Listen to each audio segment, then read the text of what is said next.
Salam sigap dan shalom.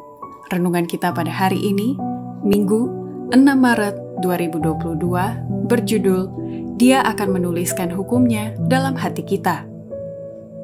Ayat intinya terdapat di dalam Yeremia 31 ayat 33. Tetapi beginilah perjanjian yang kuadakan dengan kaum Israel sesudah waktu itu. Demikianlah firman Tuhan. Aku akan menaruh Tauratku dalam batin mereka dan menuliskannya dalam hati mereka. Maka aku akan menjadi Allah mereka, dan mereka akan menjadi umatku. Pena Inspirasi menuliskan yang dimaksud dengan judul renungan kita pagi ini, Dia akan menuliskan hukum-hukumnya dalam hati kita, sebagai petunjuk bagi kita agar dapat merasakan kasih Allah yang tiada bandingnya, dengan menuruti perkataan nubuatan Yesus yang berkata, barang siapa yang bertahan akan selamat, adalah sebagai berikut. Pertama, kita baru bisa merasakan Dia sudah menuliskan hukumnya dalam hati kita, bila mana hukum Allah dan kesaksian Yesus Kristus menjadi beban pekerjaan kita untuk senantiasa dikumandangkan dengan suara nyaring.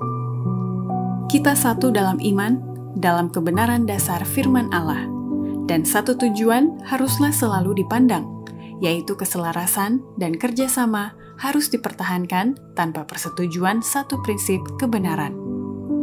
Dan sementara selalu menggali kebenaran sebagai harta tersembunyi, berhati-hatilah bagaimana Anda membuka pendapat-pendapat baru yang berselisih. Kita memiliki pekabaran sedunia. Hukum Allah dan kesaksian Yesus Kristus adalah beban pekerjaan kita.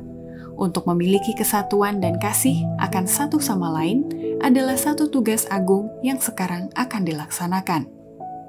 Kedua, kita baru bisa merasakan Dia sudah menuliskan hukumnya dalam hati kita, bila mana kita mengasihi Allah dan takut akan Dia, serta melakukan pekerjaan misionari sejati.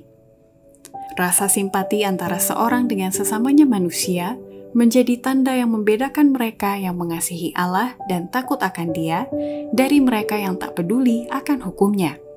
Berapa besar rasa simpati yang dinyatakan Kristus dalam kedatangannya ke dunia untuk mengorbankan nyawanya sebagai satu korban bagi dunia yang sedang binasa. Agamanya menuntun kepada perlakuan satu pekerjaan misionari sejati. Ketiga, kita baru bisa merasakan Dia sudah menuliskan hukumnya dalam hati kita, bila mana kita sudah menunjukkan kebaikan yang sama lembutnya bagi orang-orang yang membutuhkannya.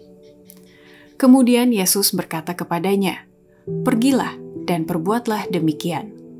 Tunjukkanlah kebaikan yang sama lembutnya bagi mereka yang membutuhkan.